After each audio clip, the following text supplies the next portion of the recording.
But yes, I'll try to, have to discuss major things, right? And it could be possible that I would not be able to read all the messages coming in the chat box, right? So I'll try to pick some of those, right? I hope my video is visible, my audio is audible. Yes, that's great. Okay. So first thing is, I want to discuss the syllabus, right?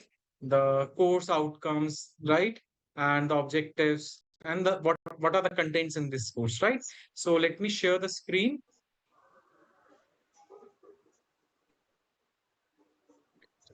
Yeah, yeah, it is, right?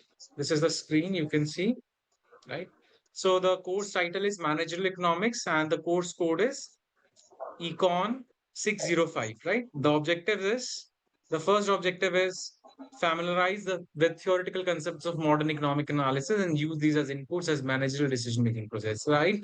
You guys have opted this course, this particular program. Why? Because you guys must be working somewhere, right?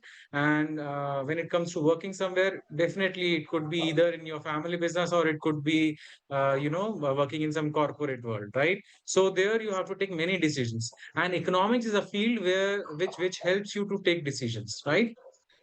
Especially the right decisions. Then second is emphasize on the understanding of key economic variables, both at micro and macro level, which influences the business operations. So there are many things, many factors that affects your business decisions, business operations. What are these things? How we can, control these things? We will study in this thing, right? We can classify this in two parts, micro and macro. And then third one is implement strategies of the firm and the business environment under which they operate, right? So it is very important, not only just to look at the how the business is being operated, but also look at the other things other than the, outside the business, which are affecting the business operations, right? Which comes under the macro environment or external environment, which are not under the control of business organization, right? Beyond the control of the organization. So if external environment is changing, then the business has to accept it and made changes in its policies or in its operations, right? So prerequisite, so you should have basic knowledge of managerial economics, right? Or economics. If you don't have, try to read some reference books before starting with the main topics, right? Basic outline is essential. Then course outcome, right? So after completing this course, you will be having three outcomes. So first is you will understand, interpret, compare, contrast, explain how demand and supply equilibrium is important for business, and you will also examine the various cost and production functions and the market structures, right? And then second is analyze the constituents and influence of various environmental factors on strategic choices. An overview of macroeconomics will be precursor for making business decisions, right? So as I already told you that the external environment is also very much important, right? So how it is going to affect your decisions, that we will be also studying, right? And then third one is interpret the basic concepts of national income and the related terms. So the major things, the major macroeconomic models, we will be also covering those things. Clear? So I'll be speaking only in English, okay? Yeah, I'll try to keep it simple and steady.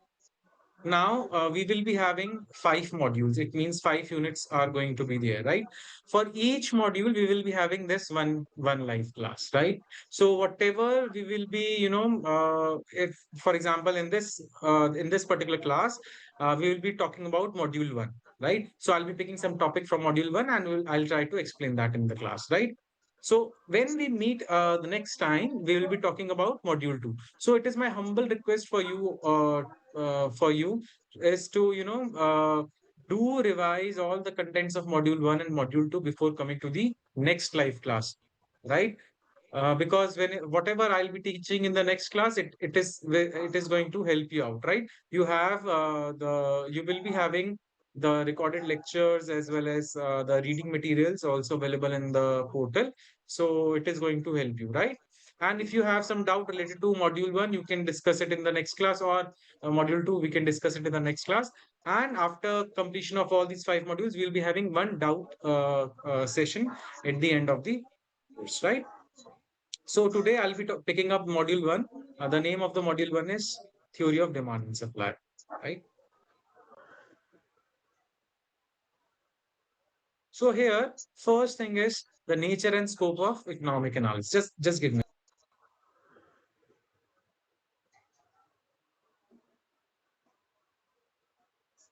First topic is nature and scope of economic analysis and its relevance for managerial decision making, right?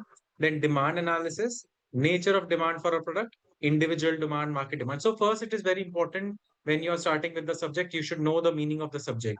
And then we can discuss the various branches, and then how economics is different from managerial economics, and what is managerial economics, what is its importance when it comes to decision making, right?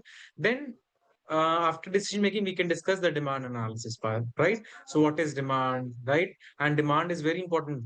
It is, it is the basis through which the businesses thrive, right? If there is no demand for the product, the business is not going to operate in the market, right? Then what is the nature of the demand for a product? What is individual demand, market demand? Then what is demand market segmentations? You can, when you divide the market into different segments, then it is called market segmentation, right?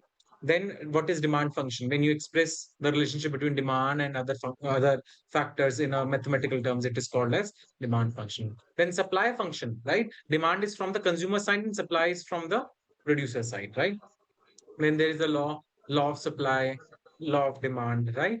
Then elasticity of supply, concept of elasticity of demand, right? So we know that there is a, when there is a change in price, it is going to affect the demand, right? Demand is going to change, right? Similarly, when there is a change in price, the supply is going to change. But by how much magnitude it is going to change, that that is being determined through elasticity, right? Elasticity of demand, elasticity of supply, right? And then we have different types of elasticity of demand. We have income elasticity of demand, cross price elasticity of demand, advertising elasticity of demand. So it is basically like when there is a change in income, how much change is happening due to the change in income in the demand, right? Cross price elasticity, similarly advertising, right? So we will discuss, right? Then there are some theorems based upon the elasticity of demand, then application of the concepts of price elasticity of demand in business decision, and the demand forecasting, right? So here we will be studying about what is demand forecasting, right? And how it is beneficial for the business houses, and what are different techniques which we can use for measuring, or for predicting what is going to be the demand in the upcoming season, or some years, or some months, right? So similarly, we have other modules also. So for the time being, I'm not going to discuss other modules. Module 2 I'll discuss in next class, okay? Similarly, module 3, module 4. Then we have some textbooks as for reference purpose. So it is advisable, if you can, if you are facing some issues in LMS portal, or if you are not understanding the notes, the study material that has been given to you, if you are facing some problem, you can refer this book, DN Dwivedi, Managerial Economics. This is by Vikas Publishing House, 11th edition, I think it is there. So it is good book, right? You will get all these topics in that book, right? All the syllabus contains all it is there in that book, right? It is going to be very helpful for you, so get that book. And second thing is HL Ahuja is also good. Advanced Economic Theory by S. Chandran. These are also good. If you want to go to the foreign authors, then you have H.C. Peterson and Lewis by Prentice Hall of India. And then you can also refer to some other books. Cortisanis is also there, right? Ferguson is also there. So it depends, if on your understanding, right? So for basic understanding, right, DN Dwivedi is more than enough. Clear? Is that okay? So too many messages in the chat book. I will not be providing any textbook or notes. All these things are there in the LMS portal. Okay.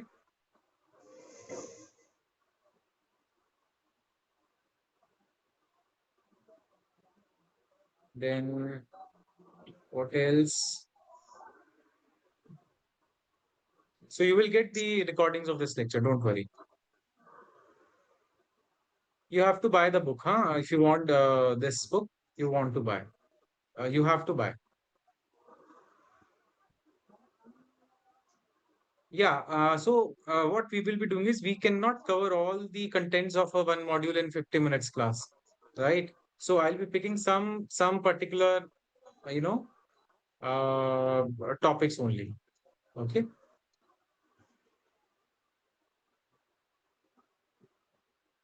So first thing is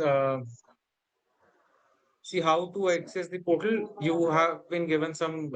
You will be given some login credentials also very soon.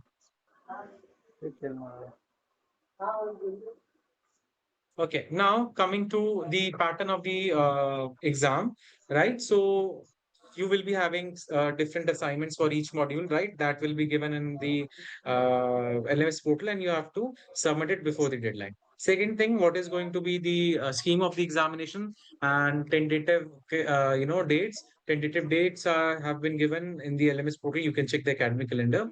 And second thing is when it comes to the scheme of the examination. Obviously, there will be some marks for assignments, and rest is on the end term examination. And then the examination is also being divided. There is going to be different sections. So first section is going to be a descriptive mode in which you have to answer two questions out of four questions, right? So each carrying 7.5 marks, right? And then second part will be based upon a case study, and there will be two questions, both you have to attempt, and each will be carrying 7.5 marks. And third part will be of MCQs of, I think, 25 or 30 questions will be there, and all are compulsory, right? This is what you will be getting, right? Now I'll be sharing my PPT.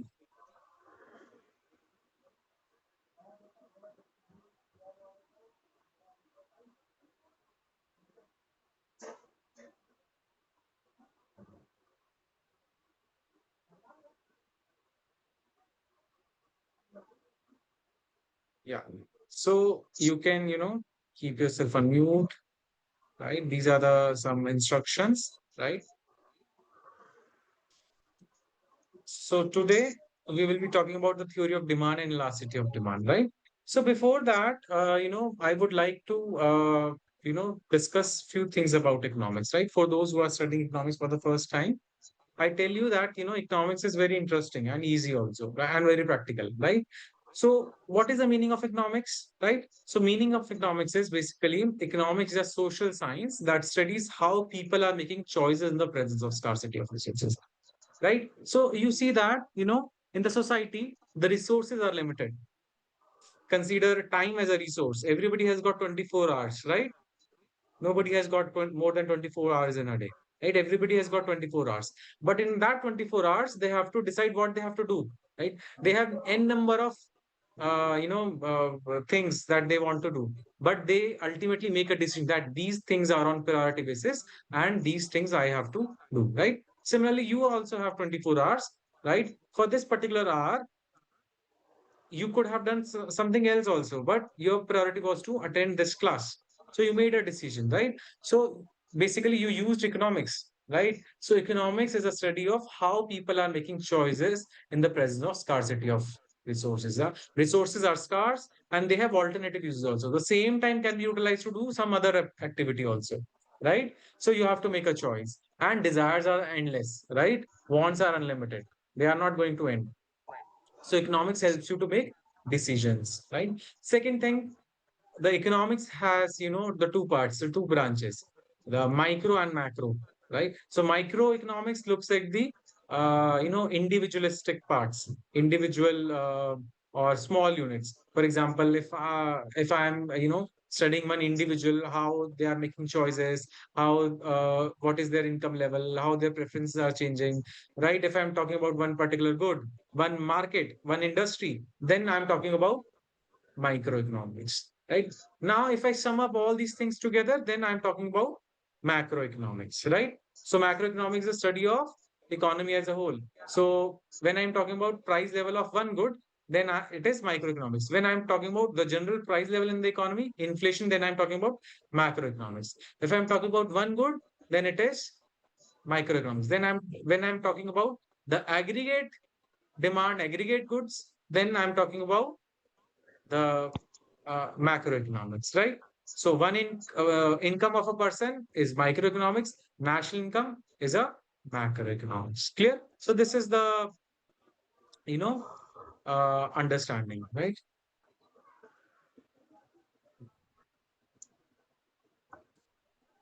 So if there is need of something which is scarce, there is high demand. So if there is high supply, margin can be high.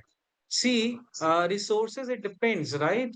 If if the resource is already less and demand is high, definitely its price is going to increase. And eventually, over the period of time, when business houses they get to know this thing, they will also try to substitute this thing, right? Okay. So what is the objective? So at the end of this is the overview that I just given you about economics, right? So what we will be doing is the meaning of managerial economics and how it is relevant for decision making and demand function and its determinants and last unit demand. These three topics we are going to discuss today. Okay. So yeah. So as of now, we studied the meaning of economics, right? But what is the meaning of managerial economics, right? So what is managerial economics? See, likewise, we are making decisions. The business houses are also making decisions.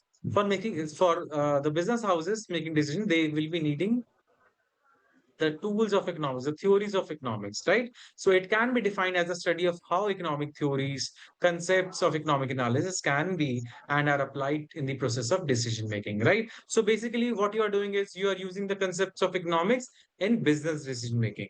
Right now, what could be the decisions you can take in the business? How much output needs to be produced? What should be the price level? Right? How the resources are to be allocated among the limited labor force? What markets you need to take care of or tap into, right? All these things you can you can apply these or you can take decisions related to economics. Now various economists have defined this thing, right? So Mansfield has defined managerial economics is concerned with the application of economic concepts and economics to the problem of formulating rational decision making, whereas Davis and Chang has defined managerial economics applies the principle and methods of economics to analyze problem faced by managers of a management of a business or other types of organization and to help find solutions that advances the best of such organization. So basically all have said same thing, right? So simplest meaning is how you are using economics in the business decision making process or how you are using the concepts of economics in solving the problems of a business. This is very easy, right? This is called managerial economics or the concepts of economics used by managers. Okay. This is managerial economics, right? Clear? Okay. Then next comes, yeah, the basic managerial function consists of planning, organizing, staffing, and controlling, right? Don't you think so? You all in the business perform these things. You plan, you organize the things, you staff, you recruit people, you control, you direct also that these things should be done, right?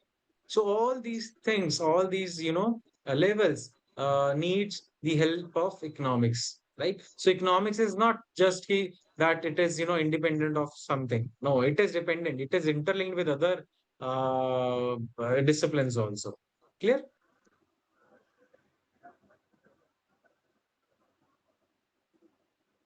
Okay. So managers have to take decisions at each stage of their functions. By taking in the view of business issues, they have to implement their decisions effectively in order to achieve their goals.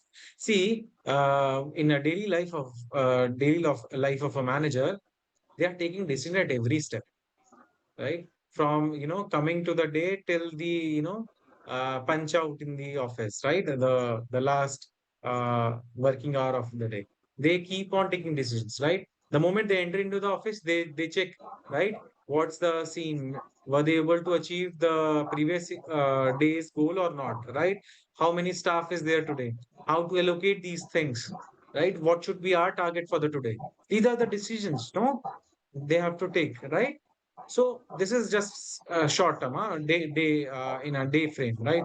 But when it comes to long term, right, or more than a day, for some months, for weeks, for years, right? They take decisions, right? What should be the target, right? How we can, compete with the other business houses, right? Other competitors. What should be our strategy, or the strategy is, working or not, right?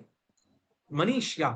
So I'm talking about, right, how the managers can take decisions on a daily basis, right? So they keep on taking decisions with respect to each and everything, starting from taking decision to the available staff, the available raw materials, how much needs to be produced, right? To what should be the price of the good, what strategies they need to have in order to compete with their competitors. So these are the things that they need to decide, right? For decision, they need this managerial economics. Yes, for Monday working, planning starts from Sunday evening. Yes, very good, Deep. Okay. Now, next thing.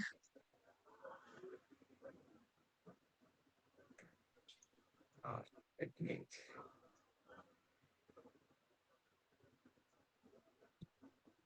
Now, this is the decision making process. See, if you maintain, if you want to take a decision, the business houses, they, you know, follow a particular step, right? They follow a particular step, right? So first thing is, in order to know the problem, it is very important to identify the problem, right? Until and unless you don't know the problem, how can you solve it, right? So it is very important.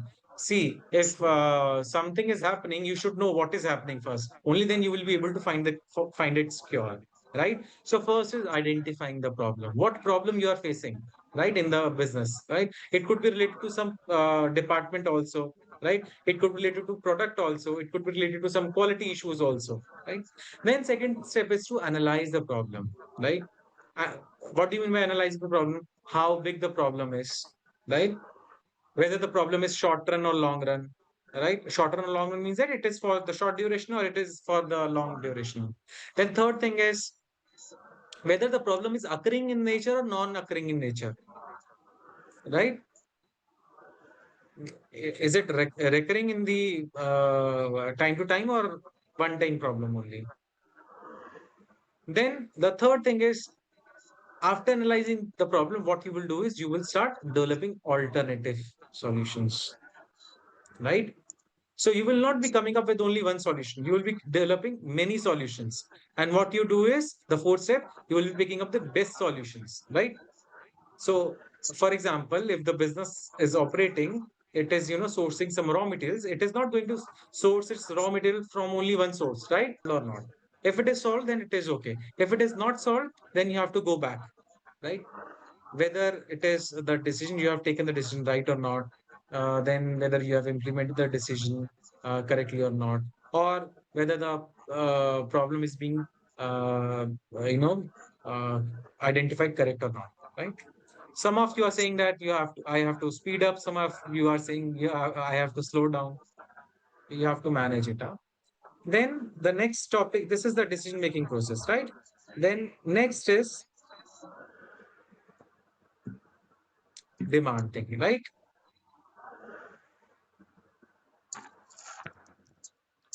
Next is demand, right? So now we are starting with the consumer part, huh? So demand, we mean that various quantities of a given commodity or service which consumers would buy in one market in a given period of time at various prices or at various incomes or at various prices of related goods. This definition has been given by Bobber, right? Now, what do you mean by demand? So this is something which the consumers will be asking of various commodities at different prices in different time, right? For the demand to happen, we need three things. First is the desire to acquire it. Second is the willingness to pay for it. The third thing is ability to pay for it. If any one of these three things is not there, then the demand is not going to be there. For example, if I am having a desire to have one luxury car, but if I'm not willing to pay for it, or if I'm not having any ability to pay for it, then it is not going to be demand. Then it is not going to be included in the demand, right? If I'm having a desire for a luxury car and I'm willing to pay, but I'm not having any ability to pay, then it is not going to make a demand. Then third case, if I am having desire, I'm willing to pay. Sorry, if I'm having desire to pay and I am, having ability to pay, but I am not willing to pay. I have the ability, but I am not willing to pay. Then also it is not going to make the demand. For the demand, three things has to be there: the desire to acquire, your willingness to pay, and third thing is ability to pay. Right? This is the demand thing. Right? I just explained its definition, right? Now, what is law of demand, right? Law of demand is as price of good increases, the quantity demand of the good falls, and as the price of a good decreases, the quantity of demand of the good rises. Ceteris paribus, or keeping other things constant, right? So we can see that there is an inverse relationship between price and quantity demand, right? From the consumer's point of view, if the prices of the good are increasing, right? What is your tendency? You will be buying less. Why? Because you will be buying less. Why? Because now it is expensive for you. If the price of the good falls, then you will be buying more. Why? Because now it is not expensive for you. Ability to pay will decrease, right? So there is always going to be an inverse relationship between price and quantity demand, keeping other things constant. Ceteris paribus, right? Ceteris paribus means that keeping other things constant. See, when it comes to making some, theory, making some principle, right? You keep certain things constant. In science, also this happens. So similarly, in economics, we are keeping some factors constant. Otherwise, you will not be able to, make the theory, right? So, for example, take the example of vegetables only. When the price of vegetable rises, what happens? People start to decrease the consumption of a particular vegetable. For example, tomatoes, right? This tend to decrease its consumption. And when the price drops, what they do is they start buying it in large quantity. Why? Because it has become cheaper now. Clear? So lower the price, higher will be the quantity demand. Higher the price, lower will be the quantity demand. Right? This happens. Right? This is the market mechanism.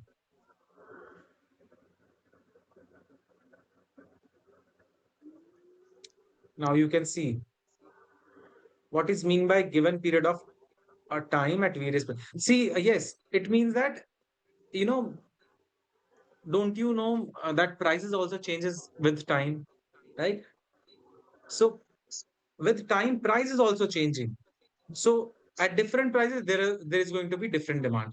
In see in this table also. So the prices are given at 2, 4, 6, 8, 10, and you can see the screen is visible. Huh?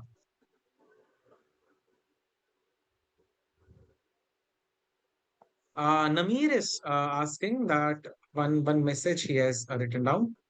Do you think this concept of price is inversely proportional to demand has nullified by the concept of branding? See, there is a category of the luxury products, or you can say you can categorize them into the brands in which consumer tend to buy luxurious products even though the consumer knows that this is very expensive, right? But they still consume it. Why? Because of goodwill, the brand value that is associated with that product. That is a different category. Okay.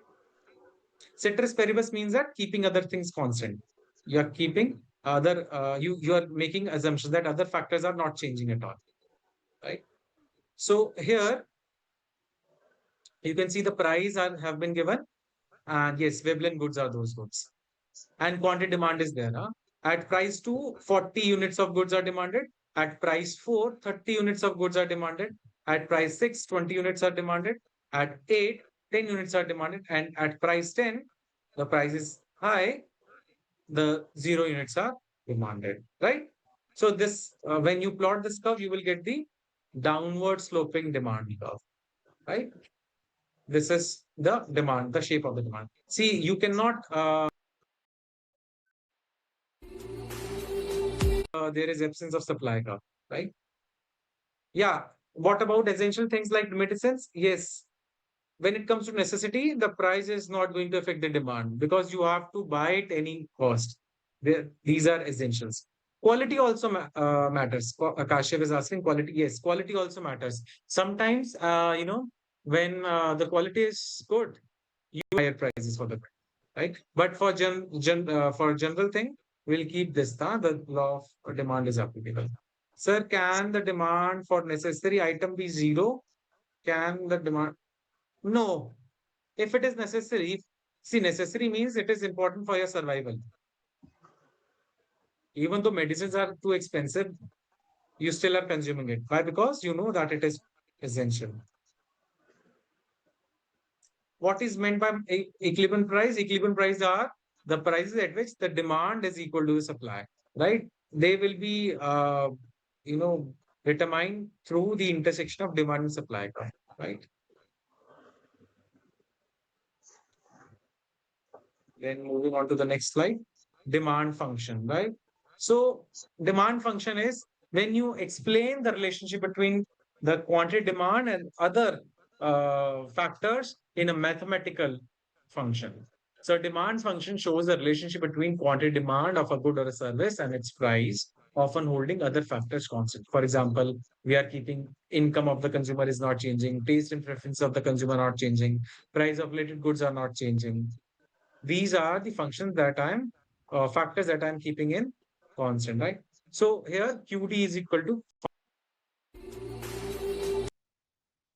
now Now, what what we we kept some kept some factors factors constant. constant. What are What those are those factors? factors? So it So could it be could be income of the income of the consumers, consumers, right? right?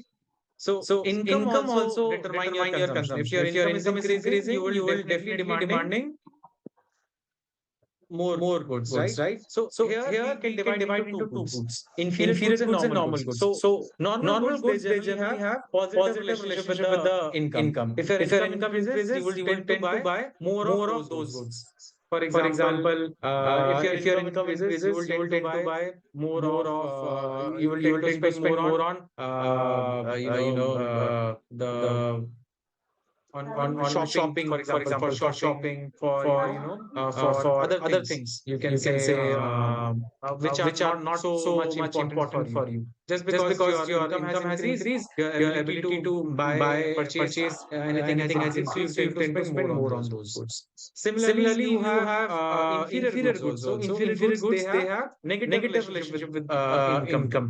If your If your income income increases, increases, you will you will tend to tend to spend spend less less on on those those goods. goods. Inferior goods Inferior are goods are generally generally low low quality quality goods. goods. Okay. Okay. Then we Then we have have price of price of related related goods. goods. These are These are goods goods which which have some have kind some of kind of relation. relation. Substitute. So first we will First, we talk will about talk about substitute substitute goods. goods. So So substitute substitute goods, we goods, can we say can say that that the tea the and tea and coffee, coffee, famous famous example. example. Both Both things things cannot be cannot be consumed consumed at the at the moment. moment. Either you Either can you can have tea have tea or a or a coffee, coffee, right? right? So So when the when the price of price of tea tea increases, increases, what what consumer consumer can can do? do? Consumer can Consumer can shift shift to to coffee, coffee, right? right? And And if the the price of price of tea, tea, if the if the price of price of coffee coffee increases, the increases, the consumer will consumer will shift shift to to tea. tea. Clear? Clear? So So this this is is something something independent of independent of preferences. This preferences. is This I'm is I'm talking talking only only based based upon the upon the price of price of related related goods. goods. Then we Then have we have complementary complementary goods. goods. Complementary goods Complementary are goods are those those goods goods which are which are used used together. together. They will They be will be always always in in pair. pair. For For example, example, shoes and shoes and socks, socks, petrol or petrol or diesel, diesel, petrol petrol with with car, car, clear, clear, pen pen and and ink. ink. These These are are something which something are which are complementary. complementary. So So if if bread and bread and butter, butter, if the if the price of price one of good one good increases, increases, the the demand for demand for another good another good also also falls falls because because they are used used together. together. Okay. Okay. Tea and Tea and biscuit is biscuit is also also there. there.